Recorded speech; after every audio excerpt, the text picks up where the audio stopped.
Bless you. Your Honor, this time the defense calls J.D. Lorien to the stand. All right.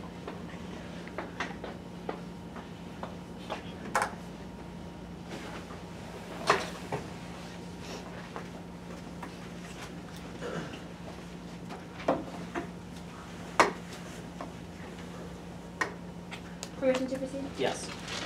Good morning, Mr. Lorien. Can you please introduce yourself to the court? Good afternoon. My name is J.D. Lorien. What is your current occupation, Mr. Lorien? Currently, I am the chief auditor and the sole owner of my private firm, Greylord Strategies. This is a private consulting firm that deals specifically in analyzing the investigative techniques of local, state, and federal law enforcement in order to determine whether or not these agencies follow the appropriate guidelines when conducting their investigations.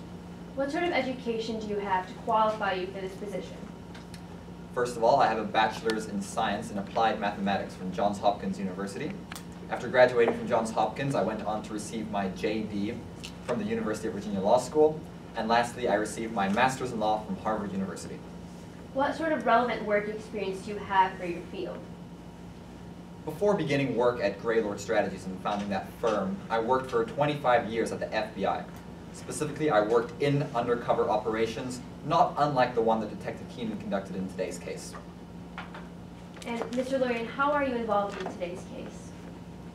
Quite simply, I was contacted by defense counsel in order to launch a comprehensive audit and review of Detective Keenan's investigative techniques in today's case.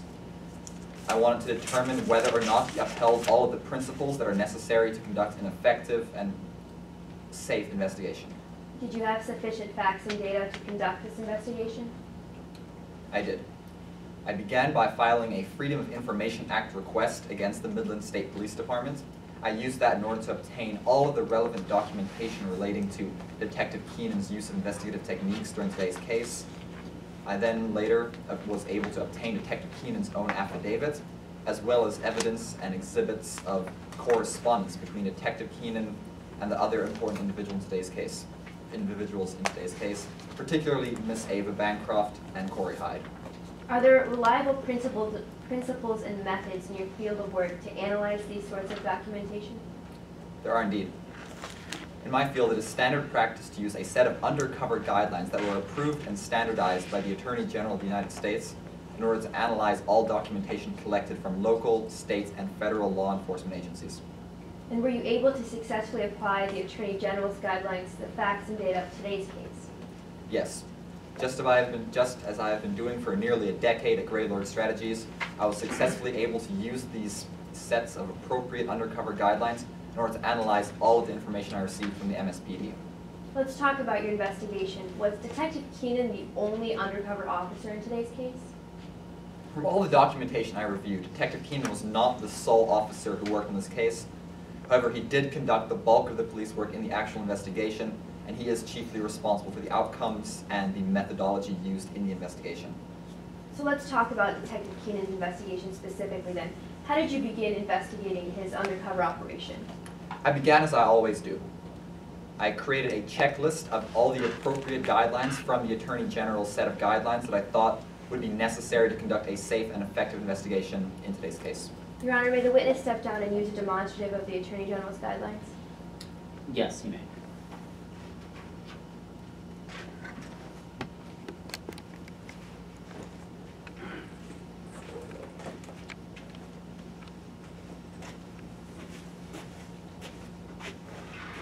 Mr. Lorien, before we go into what exactly the guidelines are, why are they important? These guidelines were approved by the Attorney General of the United States, and they are critically important in ensuring that local, state, and federal law enforcement agencies conduct investigations that are not just effective, but are also safe, insofar as that they respect the innocent and that they do not entangle the innocent in matters that they would otherwise not be involved in. All right, so what's the first guideline? The first guideline that I thought was important to today's case was proper undercover training. Quite simply, this refers to whether or not Detective Keenan possessed the necessary training to conduct a safe and effective investigation. All right, what's the next guideline? Established time frame. This guideline is actually put in place to ensure that the innocent are protected. Before beginning an undercover investigation, it is critical that officers supply their superiors with an established time frame so that their investigation is narrowly tailored and does not overstep boundaries. What do you mean by identified a scope of investigation? This guideline is also put in place in order to protect the innocent. Investigative officers like Detective Keenan and any investigative officer must supply their superiors with detailed information regarding who they will be investigating. What about an established basis of investigation? Again, this is very important to protect innocent parties. Officers like Detective Keenan must supply their superiors with a basis for beginning the investigation. They must supply causes and reason to believe that a crime has been committed, or will likely be committed. What's the next guideline? The next guideline is approval. In important undercover operations, it is important that undercover officers receive not just the approval of their police chiefs, but also of county prosecutors. And what about the proper recruitment of informants? What does that mean? Informants are very critical to any undercover operation, as they can supply valuable insight into the investigation and help catch guilty parties. So as such, it is very important for officers such as Detective Keenan to properly train, instruct, and guide any informants taken. And what is the final guideline? Finally, investigative officers must apply their proper undercover training to the situations and to the suspects and individuals under review in the case in order to ensure that only the guilty are investigated and caught and that innocent parties are not harmed. Now that we've established what the guidelines are, let's talk about Detective Keenan's investigation as it pertains to this. Did he have proper undercover training? From all the information that I received following my Freedom of Information Act filing, I was able to identify absolutely no certification at all that Detective Keenan required the proper training to launch an investigation of the scope. So he did not have the proper undercover training to be investigating Miss Ava Bancroft. Objection, Your Honor.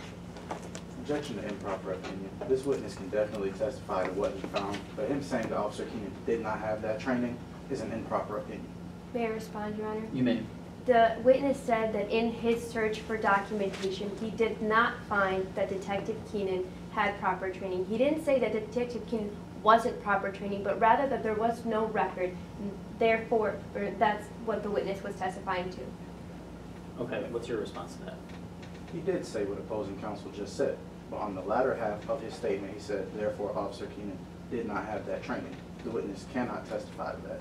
The former part of the witness's testimony is allowed, but we would like to strike the latter part of that witness's testimony, where he said that Officer Keenan did not have that training. All right, I won't strike anything, just keep the testimony to specifically what he found from his investigation. So I'll give you the opportunity to re-ask the question, but I will tell the witness to restrain your answer to specifically what you analyzed. Yes, Your Honor.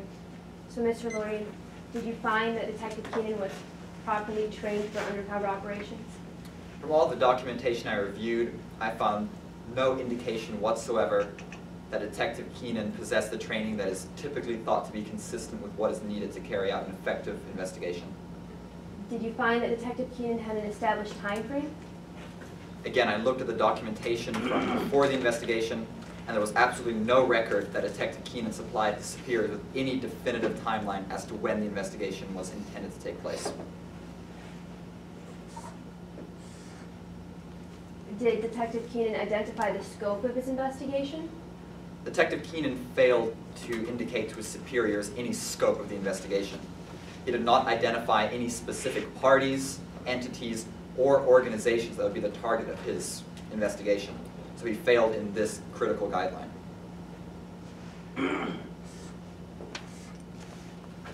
Did Detective Keenan have an established basis for his investigation? I was able to find no evidence that Detective Keenan was able to supply his superiors with any documentation, any evidence, or any reason at all to believe that any individual or entity that he planned to investigate was predisposed or had committed any criminal activity of any nature. So he failed in this guideline as well. What about approval? Was Detective Keenan's investigation approved by the chief and the prosecutor? Well, Detective Keenan's investigation did receive approval from his direct superior, Police Chief Francis Kimball of the MSPD. However, Detective Keenan did not make any attempt from all the records I reviewed to obtain the approval of County Prosecutor Glinko. In fact, the County Prosecutor was only made aware of this ongoing investigation the day that Ms. Bancroft was arrested.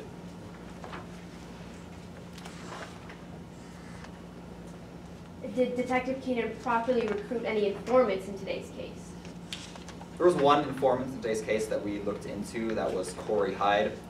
And from all of the dealings between Detective Keenan and Corey Hyde, there was evidence that led me to the conclusion that he did not take the adequate steps to properly train Corey Hyde to be an effective part of this investigation, and that Corey Hyde might have assisted Keenan in being overly coercive with his lack of training. What about the final guideline? Did Detective Keenan properly apply the techniques to elicit the crime? Detective Keenan, from everything I reviewed, did not properly apply investigative techniques to this investigation. Very basic investigative techniques, such as the use of the Reed technique, were undocumented in today's case, and I found no reason to believe that Detective Keenan properly used them when dealing with Avery Bancroft or Mr. Corey Hyde. So, Mr. Lorien, what is your final conclusion in today's case?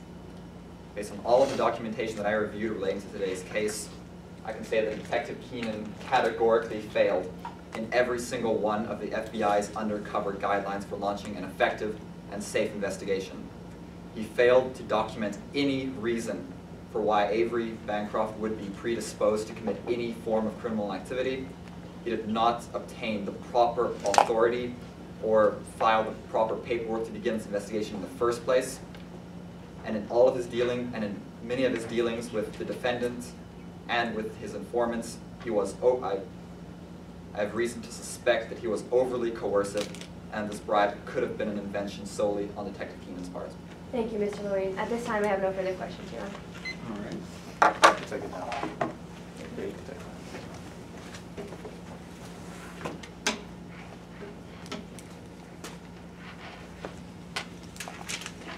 Cross-examination, Your Honor. Yes.